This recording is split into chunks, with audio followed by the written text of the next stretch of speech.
안녕하세요. 저는 결혼한 지 3년 된 여자입니다. 아이는 아직 없어요. 이제까지 잘 버텨왔는데 오늘따라 유달리 힘들어 맥주를 한 잔 마시며 글을 써내려가 봅니다. 저는 정말 사랑하는 남편과 현재 이혼 소송 중이에요. 마음이 너무 힘드네요. 남편이랑은 3년 정도 연애를 했습니다. 연애하는 도중에도 너무 행복했고 사랑받는 것만 같았죠. 남편에게는 중학교 때부터 절친인 친구가 한 명 있어요.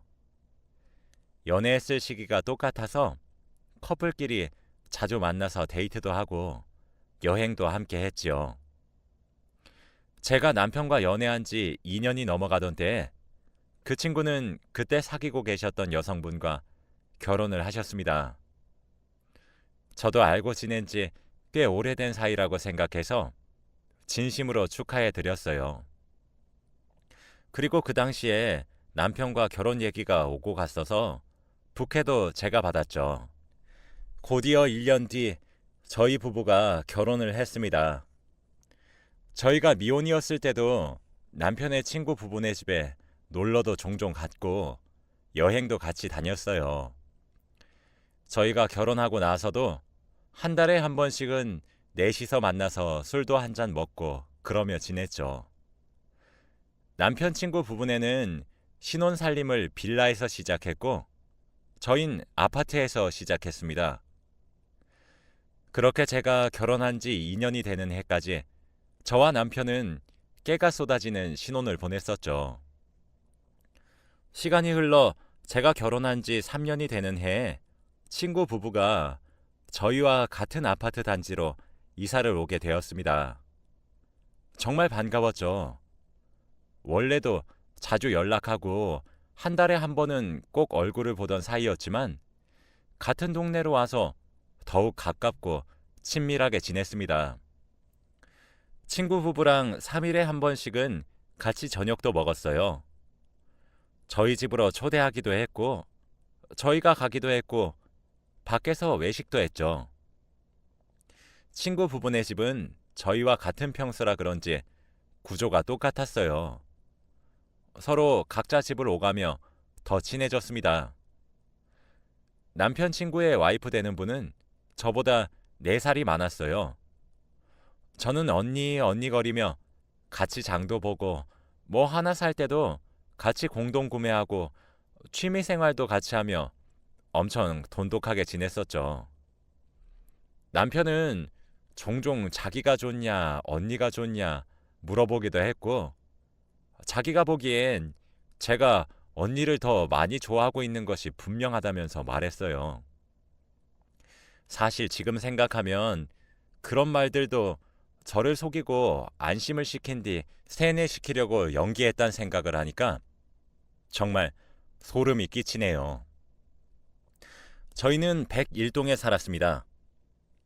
언니네 부부는 110동에 살았죠. 하루는 남편이 친구와 진지하게 할 이야기가 있다고 술 한잔 먹고 오겠다고 하는 거예요. 저는 무슨 일이냐고 물어보니까 뭐 그냥 친구 집안 얘기 같아서 잘 모르겠고 가보면 알 수 있을 것 같다길래 위로하게 되면 잘 해주고 오라고 보냈어요. 저도 걱정스러웠거든요. 그리고 남편을 기다리다 저도 모르게 깜빡 잠에 들었어요. 근데 누가 띵동 하며 초인종을 누르더라고요. 그 소리에 화들짝 놀라서 깼어요. 저희는 인터폰 화면이 깨져서 까만 화면만 보이고 상대방 목소리만 들립니다. 고친다, 고친다 했는데 귀찮아서 계속 미뤘거든요. 수화기를 들고 누구세요? 라고 하니까 남편의 친구가 저예요. 문 좀 열어줘요. 라고 하는 거예요. 저는 둘이서 술을 먹는다고 했으니 아니, 이 사람은 자기가 얘기를 들어주러 가는 거라고 해놓고 왜 취해서 부축을 받으며 집에 돌아오는 거야? 참나. 라고 생각했어요. 당연히 취한 남편을 데리고 온 줄 알았어요. 남편과 같이 있었으면 초인종을 누를 리가 없잖아요. 애초에 혼자 올 이유도 없죠. 현관에 가서 문을 열어주니 바깥엔 남편 친구만 혼자 서 있더라고요. 그런데 갑자기 제게 성큼성큼 다가오더니 저에게 사랑해요 라고 말하며 포옹하려는 겁니다. 사람이 너무 놀라면 몸이 굳더라고요. 너무 깜짝 놀랐어요. 저는 당연히 바로 뿌리치고 신발도 제대로 신지 못한 채로 집을 뛰쳐나가며 소리를 고래고래 질렀습니다. 엘리베이터를 쳐다봤더니 한참 위에 있더라고요. 당장이라도 저를 쫓아 나올 것 같아 비상구로 달려가서 미친 듯이 로비로 뛰어내려갔어요. 관리실에 도착하고 나니까 그제서야 안심이 돼서 눈물이 주룩주룩 흐르더라고요. 관리실 아저씨께 울면서 잠시 전화기 좀 빌려주시면 안 되냐고 부탁을 드렸고 남편에게 전화를 걸었어요. 남편이 전화를 안 받더라고요. 전화를 3통쯤 걸었을 때 남편이 전화를 받았어요. 저는 어디냐고 서럽게 울면서 전화를 했습니다. 깜짝 놀란 남편은 갑자기 왜 울고 그러냐며 어디냐고 당장 제게 오겠다고 그래서 아파트 관리실로 와달라고 한 뒤 관리실에서 남편이 오기만을 기다렸어요. 얼마 후 남편이 도착했고 남편과 함께 집으로 돌아갔죠. 저는 남편에게 자초지종을 설명했습니다. 여보, 방금 민수 씨가 혼자서 여기 왔었어. 초인종을 눌러서 인터폰을 받았는데 민수 씨 목소리가 들렸단 말이야. 나는 당연히 당신이 술에 취해서 민수 씨가 여기까지 데려다 주신 줄 알고 문을 열어준 거였는데 갑자기 나를 사랑한다면서 안으려고 했단 말이야. 라며 엉엉 울었어요. 남편은 정말이냐고 되물어보고 일단 오늘은 좀 진정하고 한숨 자라고 하는 겁니다. 자기가 보기엔 술 취해서 헷갈려서 본인 집에 있는 와이프로 착각해서 그런 거 아니냐면서 자기가 얘기를 직접 해보겠다는 거예요. 솔직히 그때는 너무 놀라서 경황이 없었지만 보통 화를 내지 않나요? 저런 상황에 놓이면 남편이 친구에게 화를 내야 정상인데 그게 이상하단 걸 저는 너무 늦게 깨달았습니다. 다음날 남편은 친구에게 얘기를 해주고 온다면서 집을 나갔고 약 2시간 정도 이후에 혼자 돌아왔습니다. 돌아와서는 본인의 예상이 맞았다고 말하는 겁니다. 자기야, 내가 말한 대로였어. 민수가 집을 착각했었대. 자기가 갑자기 커다란 비명을 질러가지고 술 깬 김에 집으로 돌아간 거래. 사과하고 싶어서 뒤따라 갈랬는데 자기가 이미 사라지고 없어서 그냥 집으로 갔다고 얼굴 보고 사과하고 싶다는데 어떻게 생각해? 지금 우리 아파트 동 앞에 와 있긴 한데 들어오라고 할까? 라는 거예요. 저는 싫어. 얼굴도 보고 싶지 않아. 진짜 소름 끼친단 말이야. 아니 당신은 신경이 쓰이지도 않아? 라고 화를 냈어요. 그랬더니 글쎄 남편이 자기야, 나는 자기가 무슨 이상한 상상을 하는 건지 모르겠어. 오늘 내가 민수랑 이야기를 했다고 했잖아. 어제 나랑 민수가 술을 많이 먹긴 했었거든? 그래서 나도 술집에 엎어져 자다가 자기 전화 받은 거고. 민수가 나간 줄도 몰랐어. 민수도 우리 집까지 어떻게 왔는지 기억도 안 난다고 하더라고. 그냥 술 취해서 일어난 작은 해프닝 같은데 왜 이렇게 예민하게 구는 건지 좀 이해가 안 돼. 이러면서 저를 예민한 사람으로 몰아가더라고요. 결국 남편이 사과라도 받아주라는 설득 끝에 남편을 옆에 두고 민수 씨 보고 올라오라고 해서 만났습니다. 민수 씨는 오자마자 정말 미안한 표정으로 아, 재수 씨, 정말 미안해요. 그날 제가 너무 심란하다 보니까 둘이서 술을 많이 마셨거든요. 그래서 진짜 실수한 겁니다. 저도 여기까지 어떻게 왔는지 기억이 안 나요. 정말 집으로 향한 거고 아내를 껴안은 건데 그게 정말 재수 씨일 줄은 정말 몰랐어요. 미안해요. 라는데 어떻게 또 사람을 눈앞에 세워놓고 대놓고 뭐라고 할 수 있겠나요? 알겠으니까 다음부터 주의해달라고 말하고 사과를 억지로 받아주었습니다. 민수 씨를 다시 돌려보낸 후 남편에게 여보, 난 사실 아직도 납득이 안 되는 부분이 많은데 짚고 넘어가기엔 머리도 너무 아파서 그냥 넘어갈게. 근데 나 이제 민수 씨 부부 만나지 않을 거고 거리 둘 거야. 민수 씨뿐만 아니라 언니까지. 지금 언니 앞에서 얼굴도 못 들 것 같아. 이제 만나자는 말 나오면 당신 혼자 나가. 난 이제 안 나갈 거니까. 그랬어요. 남편은 알았어. 자기야, 난 물론 이해하지.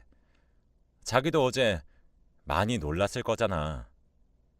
그래도 내 친구 사과 받아줘서 정말 고마워. 라는 거예요. 저 사실 민수 씨 말 하나도 안 믿어요. 여러분은 믿음이 가세요?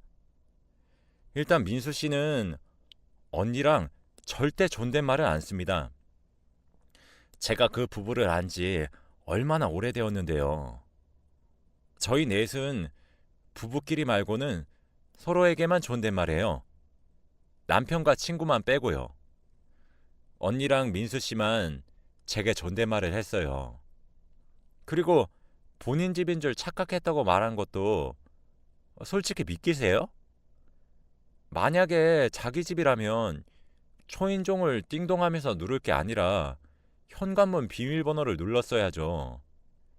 비밀번호가 틀리는 소리도 안 났습니다. 정말 선잠이 들었기도 했고 제가 잠기가 진짜 밝은데 그런 소리도 없었죠. 그리고 진짜 애초에 저희는 101동, 민수 씨 부부는 110동에 사는데 위치를 헷갈린다는 것도 말이 안 돼요. 하루 이틀 산 것도 아니고 저희가 사는 101동은 아파트 단지 정문 바로 옆에 위치해 있고요. 110동은 후문에 위치해 있습니다. 101동과 110동은 아파트의 양끝에 위치하고 있어서 동과 동 사이의 거리가 가장 멀기도 하고요. 그런데 초인종을 눌러서 존댓말을 하고 사랑해요 라고 말하면서 제게 그랬다는 게 정말 실수겠냐는 말이죠. 그렇게 저는 남편에게 말했던 대로 민수 씨네 부부와 거리를 두기 시작했고 언니의 연락도 몸이 요즘 너무 좋지 않다며 피하기 시작했습니다. 그렇게 2달 정도는 안 보고 지낸 것 같아요.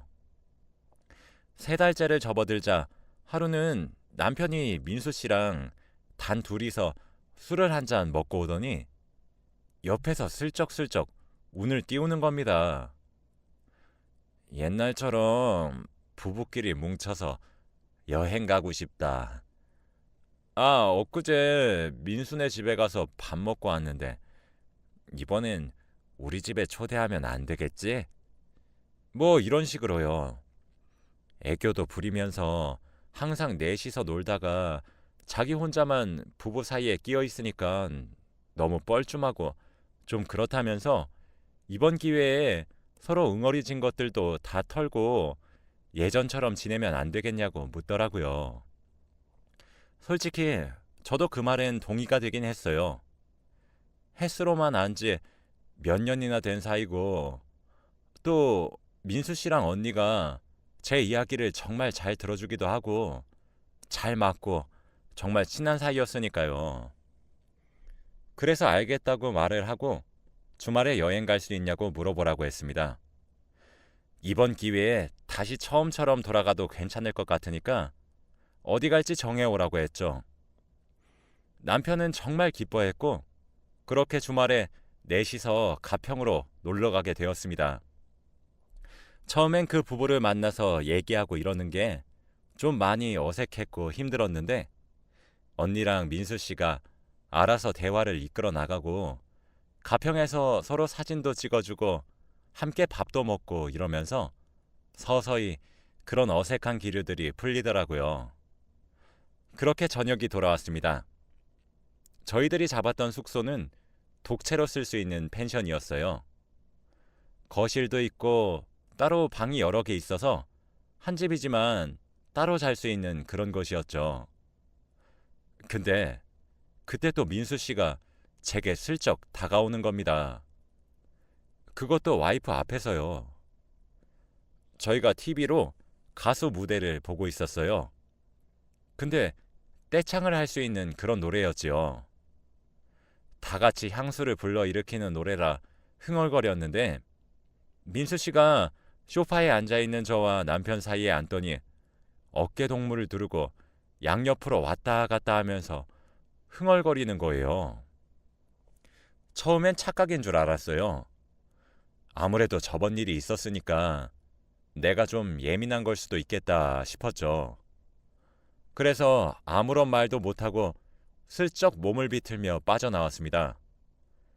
그랬는데 굳이 제게 뭘 건네달라고 부탁해서 집어서 건네주면 물건을 잡는 게 아니라 제 손을 잡아서 물건을 가져간다든지 제 쪽으로 몸을 좀 더 기댄다든지 점점 노골적이다 싶을 정도로 치대는 거예요.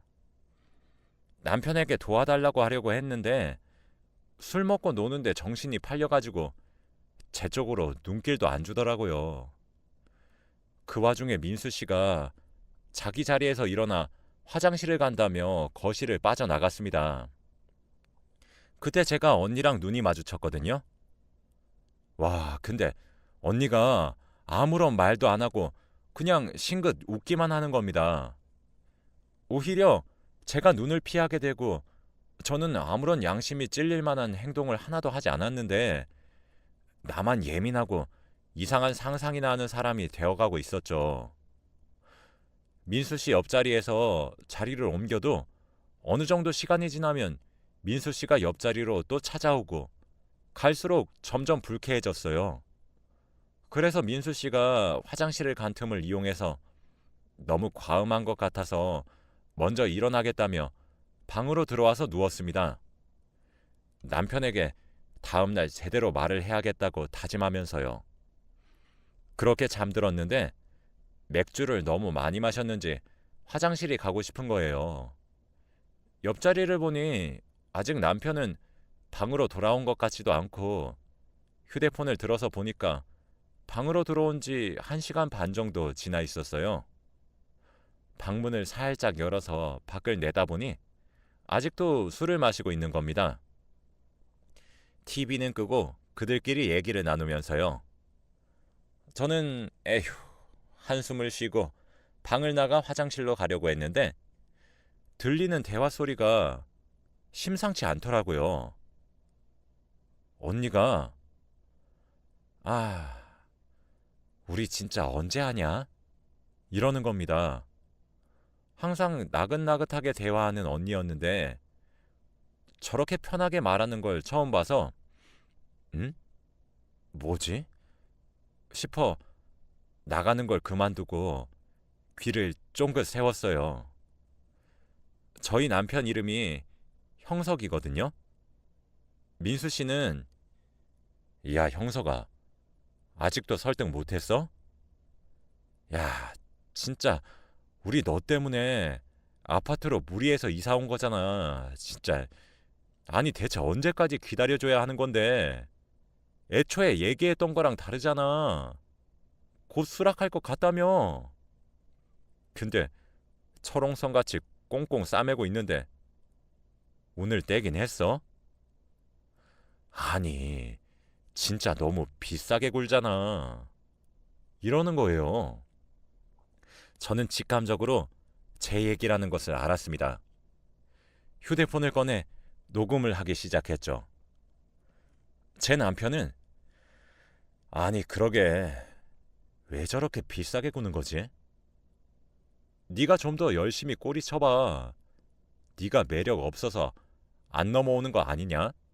라면서 낄낄거리고 언니도 옆에서 아 뭐야 우리 남편 고작 이 정도였던 거야 그럼? 이라면서 같이 웃더라고요. 이런 대화 내용은 정말 듣도 보도 못한 충격적인 이야기였습니다. 연애 시절에 남자친구가 자기는 동영상보다 만화가 더 좋다면서 야한 만화를 같이 보자고 한 적이 있었어요. 저는 별 생각 없이 그래 라고 했었죠. 근데 그 만화 내용들이 조금 이상한 겁니다. 남편은 그때 제게 어때? 라고 물었는데 솔직히 만화라는 게 창작의 결과물이잖아요. 그래서 저는 대수롭지 않아 하면서 작가 성향이 이런 취향인가 보지 뭐. 내용이 색다르긴 하네. 라고 말했어요. 솔직히 제가 사랑하는 남자친구가 재밌다고 추천해준 걸 앞에다 대고 더럽다면서 비난하기도 조금 그렇잖아요. 근데 남편은 그때 제 반응을 떠본 거였고 민수 씨네 커플이랑 함께 하려는 계획을 짠 거였습니다. 그러면서 저한테 몇 번 민수 씨가 작업을 걸어봤던 거예요. 남편은 모른 척을 해준 것이고요. 석 달 전에 있었던 일도 다 짜고 쳤던 일이더라고요. 그 말을 들으면서 정말 믿기지가 않았습니다. 민수 씨는 이어서 갑자기 좋은 생각이 났다고 하더라고요. 야, 형서가. 그냥 지금 재수 씨 옆에 가서 누워볼까? 너는 거실에서 잠을 자고 솔직히 이번엔 남편이 거실에 떡하니 누워있는데 저번처럼 소리도 고래고래 못 지르지 않겠어? 그때 내가 어제 새벽 늦게까지 술을 마시다가 방을 잘못 찾아온 것 같다 뭐 이렇게 핑계대고 나중에 죄송하다 그러고 네 이름 좀 들먹이면서 우리 둘만의 비밀로 묻어가요 뭐 이런 식으로 얘기해가지고 말해볼까? 어때? 솔직히 좀 진도도 빼고 싶은데 그럼 너무 움츠러들 것 같긴 하잖아. 라는데 언니랑 남편은 좋다고 동의를 하더라고요. 그러면서 마지막으로 한 잔 먹고 슬슬 자러 가자고 너무 피곤하다며 술자리를 정리하기 시작했어요. 저는 조용히 방문을 닫고 문을 잠궜습니다. 그리고 침대로 돌아왔죠. 휴대폰을 켜서 녹음된 내용을 다시 한번 확인해 보니까 소리는 무척 작았지만 대화 내용이 다 들릴 정도로 잘 되어 있었어요. 몇 분 지나서 방문이 철컥철컥 소리가 났어요. 방문 너머로 아, 뭐야. 문까지 잠그고 자네. 에이씨. 야, 형서가 문 잠겨 있다. 다다음 주쯤에 여행 한 번 더 오자고 해서 시도해보자. 라는 소리가 들렸어요. 정말 뜬 눈으로 밤을 지새웠습니다. 저는 냉정하게 생각했죠. 여긴 저 셋이 똘똘 뭉치면 저 하나쯤은 쉬울 테니 일단 집으로 가야 되겠다고요. 방문을 나서며 남편에게 몸이 너무 안 좋다고 집으로 가면 안 되냐고 물었어요. 아무래도 새하얗게 질린 제 얼굴을 보고 남편도 깜짝 놀랬죠. 그 소리에 언니와 민수 씨도 나와서 절 보더니 얼른 집으로 돌아가자고 하더라고요. 정말 꾹꾹 참으며 집으로 돌아왔습니다. 병원에 가야 되는 건 아니냐는 남편의 질문에 집에서 편하게 누워서 쉬면 괜찮을 것 같다고 단순 몸살 같다 말을 했죠. 집에 도착한 저는 침대에 눈을 감고 누웠습니다. 남편도 옆에 눕더군요. 저를 안고 자려는 남편의 손길이 정말 온몸에 벌레가 기어다니는 듯 했습니다. 저는 답답하니까 좀 떨어지라며 등을 돌리고 최대한 자연스레 행동하려고 노력했어요. 1시간 정도 지나자 남편도 깊이 잠들더군요. 저는 옷을 챙겨 입고 남편의 자동차 키를 들고 주차장을 갔습니다. 며칠 전에 민수 씨와 술을 마시러 차를 타고 나갔거든요. 블랙박스를 확인해야 할 것 같았어요. 주차장에 도착해 블랙박스에 칩을 빼낸 뒤 집으로 돌아와 살금살금거리며 가방에 여벌의 옷 2벌과 지갑만 챙겨 집을 뛰쳐나와 친정으로 도망쳤습니다. 친정에 도착한 저는 부모님께 인사도 제대로 못하고 다급히 노트북을 켜서 영상을 확인했어요. 둘이서 만나 술을 마셨던 날짜를 찾았습니다. 차량의 내부는 보이지 않았지만 목소리를 들어보니 민수 씨와 제 남편이더군요. 술집을 향해 가면서 나누는 대화도 전날에 받았던 충격 못지 않았습니다. 처음부터 가평으로 여행을 갈 때 저를 무조건 데리고 오겠다고 철석같이 약속하는 남편의 목소리도 들렸고, 가평에 있는 독채 펜션에서 어떤 식으로 진도를 빼야 자연스러울 수 있을지 서로 치밀하게 계획을 짜는 내용이 들렸죠. 주말 오전에 급히 집으로 들어와서 노트북을 킨 딸이 걱정되셨던 것인지 부모님은 저를 따라 방으로 들어오셨고 이 모든 내용을 다 알게 되셨죠. 엄마는 털썩 주저앉으셨고 아빠는 한참 동안 넋을 놓았습니다. 저는 부모님 품으로 달려가서 한참을 울었어요. 그렇게 저희 가족들이 놀란 가슴을 진정한 뒤 얼마 뒤 제 휴대폰으로 남편에게 전화가 걸려왔습니다. 저는 받지 않았죠. 어디냐는 메시지가 오더라고요. 흥분해서 뒤로 넘어가려고 하시는 부모님께 진정하라고 말한 뒤 블랙박스에 녹화된 영상을 보냈습니다. 남편은 모든 것이 오해라며 미친 듯이 연락이 오기 시작했어요. 민수 씨와 언니로부터도 연락이 빗발쳤죠. 저는 그 이후 부모님과 함께 바로 변호사를 찾아갔습니다. 그렇게 저는 이혼 소송을 시작했어요. 내일이 바로 제가 건 소송이 마무리 지어지는 날입니다. 변호사님은 계획을 짰고 미수에 그쳤지만 의도가 불순하다는 점을 유책 사유로 내거셨고, 내일 재판은 제가 승소할 가능성이 더 높다고 하셨습니다. 남편은 계속해서 오해라고 말을 하며 한 번만 자기 말을 들어달라고 애원하고 있지만 저는 모두 외면하고 있습니다. 저와 남편 사이에 아이가 없는 것이 천만다행이라 생각해요. 여러분, 내일 제가 승소할 수 있기를 빌어주세요.